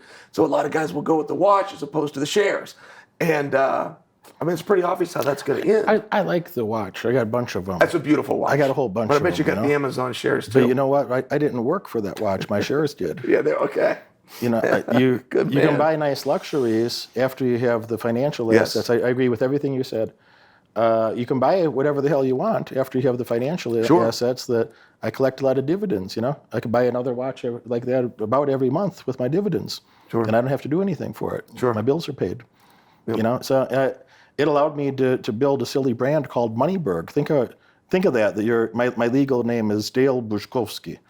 And Bukowski, something like that. Bushkowski, they're the mispronunciations of it, but Polish name, Bushkowski. And that's not a very marketable name. So when you got to think of a different name for a business, do you make up a different name entirely? Or, you know, to call yourself Moneyberg, it's like, that's like accelerating a process Sure. of being made fun of for a period of time. So I don't think you'll disagree with this, that there's a journey in life if you're building a brand, whatever that brand might be, that, you know, the beginning of that is no one knows who you are or what you're up to, and you're just ignored. Yep. So you get ignored. And then, you know, if you make it past, most people give up there. They're ignored. Nobody's interacting with their brand, and the brand dies, and no one ever knew, even if they had something good to offer, but no one ever knew. And then that's kind of the next phase. If you start to have some attention or whatnot, you know, there's a process of being made fun of. You know, that there's pieces are a little clunky. It's a small business. You're building the small business, etc. And you know, if you get past that. Well, yeah, I'd say step 3 is you're undeniably successful in that niche, you know? Mm-hmm. And I think the made fun of process, the sooner you could accelerate that, you can get on to the other part where, you know, when I go on Bloomberg and they say, you know, now Derek Moneyberg on Bloomberg, you know, in Forbes, Yep. Entrepreneur magazine, et cetera. So, you know, you understand what I'm saying, but a lot of people out there maybe don't. They don't understand about building a brand or whatnot. Oh, definitely. And if you give a shit about public opinion, you know, I have to be focused. You know, who is my target market? Who is the person that I actually want to help? And, you know, one of the things that those investments help me do is I'm very fussy about who we even take as a client. You can't just go to a website and buy time with me, or Sure. buy a one-on-one coaching call, or so there's. Isn't that a nice place to get, though, where you can now work with people fill out you an want to work application. with? I mean, isn't that life is a lot nicer that way? That's what I'm saying. You know, the investments let me do that. Sure. I like that want- you chose Moneyberg, by the way. I mean, I feel like you're advertising it right there, right? I feel like it's right there, right in the name. By the way, did you spend any time in Poland? Yeah, I've been to Poland 4 times. Okay. I like Poland. I mean, I don't speak Polish, but my father was 100% Polish. He was born in America, but his parents were Polish people, and I liked it. I enjoyed being there. I've been to Warsaw. I went 3 times to Krakow, and it's a nice place. Yep. You been there? Yeah, I spent some time. It was called Spala, but I don't know if that was the name of the city or the location. It was where their Olympic training center was. And it was about 45 minutes outside of Warsaw. I did one night in Warsaw. God, what a city. Oh, my goodness. That thing was hopping and bopping. I mean, it could match Times Square in terms of the lights and the energy and the feel. I regrettably only got to do one night there, but went to Spala for a training camp. I had a history teacher, is one of the reasons I think of Poland. Miss Kilpatrick, she was just wonderful. But we were talking about something in class one day, and I was talking about this Polak. And whoa, she told me that was derogatory. Told me that was like using the N-word. I never knew. I apologized. I still don't know. And I was embarrassed that she said that, but she taught me a lesson. I didn't know that. I get to Poland. That wasn't true at all. She was completely wrong. They had Polak written. You had Polaks and Polskas, and the Polska was more of a feminine term, and the Polak was more of a masculine term. And they put on the back of their shirts. They'd have the shirt with the flag that you were going to wrestling tournament. It said Polak on the back, and the girls would have Polska. I bought that shirt. I brought it home. I went right back into that high school and handed it to Miss Kilpatrick. I said, "You got that wrong. It's not a derogatory term. Turns out it's a little masculine. You might not say it to a female, but you were wrong about that." My biggest takeaway from Poland. You know what else I had in Poland? I had strawberry soup. I had strawberry soup in the morning. And they would also give us milk, but it wasn't cold. They kept their milk at room temperature. Two biggest things I remember about that trip. I was only there for 2 weeks. They have good meats. The pierogies, these little dumplings, the little meat pierogies, they're great. So shout out to Poland. To the topic that we were touching on, it's nice to create enough freedom in your life that you can do the things you want. Yes. You know, it's not fun getting money from the wrong places. It's a lot of fun getting money from the right places. Sure. It's a lot of fun doing things that you sincerely enjoy, that you have working with people you feel sincere connection to, that you want to accomplish goals. You want those people on your team. You want to be a team with those people. So what are some the analog story in your life? You were around some great teams. You've been at the top of your profession in MMA. I know you say you're a wrestler, but you've been around a lot of champions, a lot of top-tier performers. What did you learn from being, working with these people, spending your life with these people? What are some lessons that you would share with somebody here that's probably doing well already, wants to do even better? What are some lessons from teams? Well, I love that you're using the word team because so many times we tell the individual, you got to do it and you got to do it on your own. Some people believe that. And then you even throw the buzzwords, the motivation, the confidence, that's all true, but that's so that you can do your part of the team. You gotta have more minds. You gotta have more bodies and more hands. So I got very lucky. I don't know if this will turn into advice or not, but to think out loud. And it's fun to reminisce, so I'm doing that a little bit with you right now. But I got very lucky with the story I told you about wrestling. My first day, I don't even have wrestling shoes. My first day, I'm wearing my street shoes onto the mat. I'm learning how to change elevation. It's called a rockover step. We have the guy training for the Barcelona Olympics right here in the same room. And all the way on down, national champions, All-American, state champions, just all the way down. So I always had somebody I could look up to. And I bring in that story, Derek, because we don't do that in MMA anymore. When I started fighting, Randy Couture, Dan Henderson, and I were training for the Olympics in 2000. Every day we went to practice at 3. So when the trials were over, I kept going to practice at 3. They took their shoes off and threw me some gloves one day and said, "This is what we're doing instead." But whenever we had somebody come join us, and we loved it, regardless of their skill level, just to have more bodies in the room, we loved it. And the team started to grow. But once the team got really big, and where the industry's at today, if somebody was to go in and sign up at a front desk somewhere, you're going to do this class. The white belts are going to be at this time. And then the brown belts come in and the black belts come in here. And it's very different. I understand why it happens, but I'm grateful that I didn't have to do that. I'm grateful that while I was a white belt, I got to be next to Randy that had a gold belt called world champion. And, I was grateful when the other high school kids with a small dream would come in and join our practice and get to see that, get to feel, get to watch what it takes. And, I'm a really big believer because I did it myself in my whole athletic career. I've never done a single move. I've never scored a punch. I've never scored a takedown that I made up. It was always showed to me by somebody. Everything I ever did, I saw somebody else do it, or I had a coach that showed me it. And the same thing is in business. And you will have a Musk and you will have a Bezos that come along. But I think it's very important early to figure, real early, 20 years old, real early to figure out, am I the Musk or Bezos, or should I do what all the rest of the population does, which is identify somebody successful and go copy them. I'm the second one. I'm the copy them one. I used to think I was the Musk. You spent some time and realized, no, people have already done it. I'm going to find out what they did. I'm going to study them, and I'm going to do what they did and copy them. The value of a mentor saves you decades of your life. You can't do everything by yourself. We touched on that earlier, and maybe that's a nice thing to circle back to in a wrap-up is you're not going to live long enough to figure out everything by yourself. If you were smart enough to figure everything out by yourself, it'd still be terribly inefficient. That a person that was smart enough to figure out any high-level things by themselves, imagine what they'd do if they had the right mentors. Sure. So anything that I wanted to get good at, I paid the price of stupidity enough as a child and as a teenager that I wanted to find the best people in academia, the best people in real business. 2 of my professors were Nobel Prize winners. A few of them were multi-billionaires, had hundreds of millions, billions of dollars. And I get to be in the room learning from some of those people, and that was inspiring and eye-opening for me. And then, when I wanted to learn other things, I wanted to learn about MMA. I didn't want to go to Bobo's gym down the street, and there's probably some guy at Bobo's that I could learn something from, but I'd rather learn that from world champions and Hall of Fame quality people.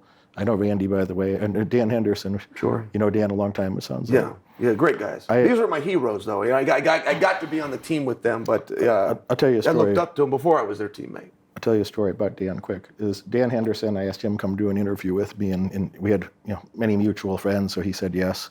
Never met me before. And Dan had like an off-road auto race that day that, if I recall, was about 400-mile race. And he gets 130-something, 150 miles in, about a third of the way through, if I recall the story correctly. And they basically get into a car crash that, they hit something, bang up the car bad enough that it's like broken, like disabled. Mm-hmm. And he's 5 miles from civilization, which is more than an hour walk in the desert, And Dan texts me, he says, I might be a few minutes late, and which I kind of wasn't expecting from him. He shows up on time, not one word of complaint. Doesn't tell me any of this till after we sit down, we have a chat like this for an hour and a half, and we're kind of chatting for maybe another hour afterwards, and his wife was with him, and she says, Dan, tell him about your day. And, he's very matter-of-factly, he's, oh yeah, the car broke down, smacked my head, broke this tooth, shows me like a broken tooth. 5-mile walk in the desert. 5-mile walk in the desert with Ryan Bader. 5-mile walk in the desert, that was the guy he was in the car with. So, the 5-mile walk in the desert, he showed up about 3 minutes late. Zero complaint, not one word of complaint. Wasn't even going to tell me the story until he was nudged to do so. And I thought, well, that's why Dan Henderson is Dan Henderson, there you go. Yeah, there you go.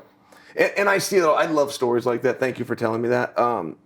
But yeah, I could match those too. With the Randys, with the greats out there that you meet. I could tell him with Dana White. I mean, he gets no credit for the battles that he's been in. He gets no credit for all the people that told him no, and he had to get through them.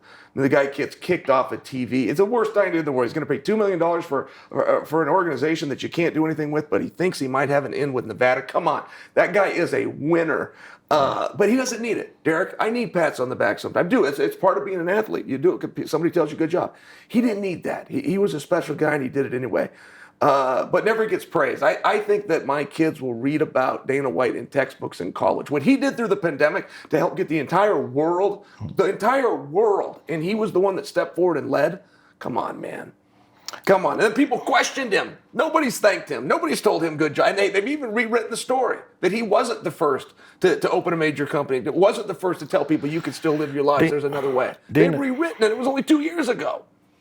Yeah, you know Dana for a long time. I've met Dana a few times. He knows who I am. If he sees me, he knows me enough, he'll go out of his way to come shake my hand or have a fist bump or chat for 2 minutes. And Dana, as my understanding during that time, takes a pay cut, fires nobody on the staff, takes a pay cut so he can keep the whole staff and keep the team in order when they had a lot of chaos and a lot of turmoil and other sports were just shut down, and did everything he could. And you could attest to this when. I don't think I've ever said this on camera before. I don't mind saying it, but anybody that I do an interview with, they say, "What do you want to talk about?" So we can talk about anything. So I'm not going to say anything good about crypto or NFTs because I don't believe in it, and I'm not going to say what's the one thing I said I'm not going to say anything bad about? Dana White. It's true. No, it's true. And you did. And by the way, all I wanted to do this entire time is bring up Dana White, cryptos, and NFT. I mean, this entire time, Derek, it was like in my mind. But yeah, if there's ever been a story that's been miswritten. It really is his, and he doesn't give a damn. And that's a big part of the success too, is that you just go forward. Time goes one direction, and it goes forward. And I know guys, and so do you, that missed the catch in the big game in high school, and they're still alcoholics to this day. But they could tell you why. They could tell you where they got off course. They could tell you what happened. This is why my life didn't work out. This is why I didn't go to school. This is why I didn't meet the girl. This is why I've never left this town. The world's a big place, man. You can't get stuck in the cracks. You've got to go forward, no matter what. You've got to go forward. Can I tell you a quick business story? Quick business, real simple one, but I feel like I'm in the presence of a great mind here. I grew up on the other side of the tracks from what you described. My father really loved me, and so did my mother, and they were there, and we had dinner at night. I very fortunate. My dad was a business guy, And multiple businesses. He owned plumbing companies, and he built an entire city at one point. Owned car lots, but he didn't have a high school education. He had to learn it himself, and he lost a lot of money along the way. And he would always tell my mother when they would lose, he would say, "Everybody has to pay for an education. This is just I'm buying my education. I'll figure this thing out." So anyway, I get out of college, and so hey, what are you gonna do? What are you gonna do? This big money? I don't know what I'm gonna do. Thought I was gonna go be a fighter. I'm gonna go do these things, which by the way, at that time wasn't even a career, but this is what I'm gonna spend some time doing. So he stayed on me to come with an idea, so I came with the idea. So he tells me I was going to work with him each day. And so we get up in the morning, it's time to go, and he says, "No, I want you to stay home today." He said, "But I want you to make a list. I want you to write down everything you have to do to get this business you were telling me about off the ground. All of it. Every single thing." So I wrote it all down. I got it all on one page. It wasn't overly complicated. Businesses really aren't. You have an idea, you have financing, you have execution. That's it. Now, most people get lost at the financing. They get the money, and then all of a sudden they've got a new car or something. They don't have anything to spill over here. But you've got an idea, you have financing, and you have execution. So anyway, I wrote this down, and then the next day we got to go to work. He said, "No." He said, I want you to get 2 things off that list. So we play this game for a week, and I get 2 things done each day. I had them all done. Before I know it, Derek, I mean, I'm 10 days away from this idea, which I meant nothing more than to be an idea. I never once intended to pursue it. I didn't think I could get the financing, which I ended up getting from him. But I think my point is, when you look at something, you got all these things. How am I ever going to do this? How am I going to get the financing? How am I going to get the billing? Where am I going to get the team? A goldfish can eat a shark if it takes a lot of little bites. And it was a massive lesson my father taught me. And I don't think he meant to. I don't think that this was overly thought out. I think he was just giving me these chores to do. I think he was just trying to occupy me. But 10 days later, I have a business that's still around to this day. And I thought it was a good lesson. And if you do make that list and you can just check a little off, it's about going forward. It's about making progress. You can do that. Good things happen. I got a lot of lessons from my father too, different ones. But no, that's great. I like what you said. That goldfish can eat a shark thing, and just finding those small chunks. There's a lot of people get overwhelmed on the front end of something. I teach a course about entrepreneurship. It's 12 weeks long. It's not for everybody. It's for you're going to work at least 20 hours a week. Some people say they work 30, 40, 50 hours to do all the homework. It's not for everybody, and I walk them step by step for 12 weeks. 200 something, 300 hours to help them understand what are the fundamentals, what are the right mindsets, what are the things you're going to have to learn to be decent at entrepreneurship, to start a small business. Sure. And I don't have any faith in somebody's ability to do well in the stock market long term. If you can't understand the details of a small business, how the hell would you understand a multinational global brand and all the intricacies that would be impacting the future prosperity or the stock price of that brand? So I think if you don't understand, you made a comment earlier that some people think these things are separate, and you and I were on the same page that it's the same damn thing to me. So I think you need to understand entrepreneurship, you need to understand the stock market, you need to understand real estate. And if you can understand those 3 things, you can make an awful lot of money in your lifetime. And if you only understand 1 or 2, you're going to be very limited. You might get 5% of what you could have. Sure. And think of the MMA analogies today. To be at the top of the UFC today, it's like, it's not enough to just be good at one thing. That I'm a boxer or I'm a wrestler. Well, it's MMA, and you're going to have to understand a few things in some level of detail. Or you might have one area that's your strong suit, but you're going to have some proficiency in other areas. Sure. Yeah. Sure. So it's fine if you want to. You're going to be very limited in your capacity if you don't make money through one of those 3 vehicles. But if you want to make the most money, if you want to be a maximum wage earner, a lot of people talk about minimum wage. I say, why do people talk about minimum wage or a mediocre wage? Like, you be focused on earning your maximum wage. If you want to have a maximum income, you're going to have to learn those 3 things. And you're not going to do it by yourself. Did you learn everything you know about MMA? You mentioned you didn't do that by yourself. No. You didn't invent all of that. Why didn't you invent jiu-jitsu? None. I mean, but really, and I don't know anybody that does. I don't know anybody that has gone in a room and worked on a move. I realize moves have come from somewhere. I'm sharing with you. I don't know the guy that created them. But I studied the Olympics. I studied the World Championships. I see what works the most. I see that a jab is the number one move. I see a double leg is the number one takedown. I observe these things.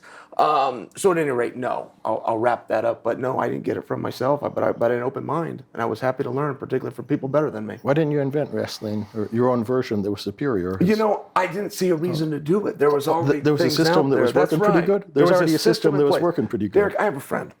And my friend, this guy works so damn hard. He must be in a gym about 3 hours a day. And he is disgustingly overweight. And I cannot figure it out. I finally go to the gym. I finally go join him at the gym. He makes up his own workouts. He tells, I made up a workout. Come look at it. Oh, I made up a workout. Well, we go do an hour of it. I'm not sweaty. My heart rate isn't up. And all of a sudden I understand. Why are you making your own workouts up? There's a treadmill. Put the shoes on. Up it till you're tired. Go home and come back and do it tomorrow. But it's not fun and it's monotonous. And there was just something about it. All the workouts he did, he made them up. Why are you making up workouts? You ever make up a workout? Go do a workout that already works. Come on. Maybe sometime in my lifetime we'll invent some unique twist on an existing way to choke somebody or twist their arm or something, you know. But there's a lot of systems that are already in place that you and others invented before me. So I'll focus on mastering those first. And if I can add some little nuance along the way, that'd be just great. And by the way, do you have a commitment to jiu-jitsu? I know you're in it, but if you told yourself, I'm staying with this, I'm getting a brown belt, I'm making it, do you have a... I'll have a black belt. You're going to black belt. Okay. And what about competitions? Do you plan to enter competitions? You know, I really don't care about pure jiu-jitsu. I don't mean to be disrespectful of it, but I just don't care about it. I'm not trying to be a pure boxer. I'm not trying. My main boxing coach is Paulie Malignaggi. Yep. And Paulie was just with me the last, Tuesday, Wednesday, Thursday. We were just training together this week and train frequently together. A lot of things for me to learn about boxing from Paulie. I'm not trying to be a boxer, you know? Sure. I've always wanted to meet him, by the way. Tell him I said hello. He wanted to know who I am. Just tell him introduction. Chael said hello. Yeah, I'm a fan. Easy introduction. So no, I'm not trying to be a purist or anything, but I think there's a lot of areas of wisdom from boxing, from kickboxing, a bit of Muay Thai, wrestling and jiu-jitsu that I'm learning a lot of things at one time. I think about belts in jiu-jitsu because in kickboxing, there's the Dutch kickboxers or whatnot don't necessarily have a lot of respect for the belt system or an Americanized version of something. So that's the place that'll get some belts, but you don't get belts in boxing. You don't get Henry Hooft is not going to give me a kickboxing belt or something, Sure. So that's not really how it is. So over there, you got to win fights, and they look at your record, as you know, but I'm explaining. So they look at your record. How many professional wins does he have? Okay, well, I'm not trying to be a pro fighter. I'm in my 40s, but I'll tell you what. Anything that I ever focused on in my life, I did very well at. And I don't know. You'll see when you come train with me that for the amount of time from the short period of months that I started, but I put a lot of time in. I'm spending about 60 hours a month with pros that are not pros like people that are elite level, yourself, top contenders, champions, multi-time champions. Those are my training partners, and I learned so much so quick. I have great IQ. I have great retention. And I'm putting in the time. Sure. And I don't mind. A friend of ours, Henry Cejudo, comes over a while ago. And Henry is Olympic medal winner and Olympic wrestler, gold medal winner, 2-division champion at UFC, defended his belts, never lost his belts, stepped away. And Henry and I are about 2.5 hours in, our first day ever training together. We're about 2.5 hours in. He's like, all right, Derek, let's wrap up. And I said, why? He says, you stay a while. We got time. And he's like, well, there's no way you can remember all of that. And I said, all right, let's try. And there's 3 main topics that he talked about, and I in detail articulated about 40 bullet points and how they fit together from those 3 topics. And this, topic 1 to topic 2, this to this is the transition. You describe this. We did that. I've been thinking about this. Let's go do it again right now. And his mouth opened, and I don't know that he's aware of that, but his mouth opened. He couldn't imagine that. He says, Derek, even like pro fighters, they train an hour, 90 minutes, and it's about their capacity. And I'm like, well, that's not my capacity. So by the way, I can learn very quickly. By the way, were you born with that, or did you develop that? Did you learn how to learn? You're born with a little bit, but if you don't know there's plenty of people out there. There's plenty of homeless people that have a high IQ, and they didn't do much with it. Sure. that things were easy for them early, and they weren't capable of dealing with setbacks or tough things.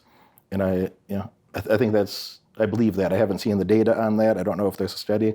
I'm certain, I believe in my heart and deep in my brain, there's plenty of homeless people that were born with a high IQ, but they didn't use it. Sure. So do I have a high IQ? Yeah, I do. That just means you can process information, but it doesn't mean that you'll put in long hours. It doesn't mean that you get choked 30 times and you're eager to go do it again the next day and so on. And you understand that. Yep. Chael, thanks a lot for coming Hey, through. I had a great time, buddy. I felt like you were trying to wrap up, and I stalled you a little bit. I'll ask you my rest of my questions offline. We'll go back to Grant Cardone. All right, wrap this up. We'll leave it there. Chael, thank you for coming. You got it, buddy. Take care.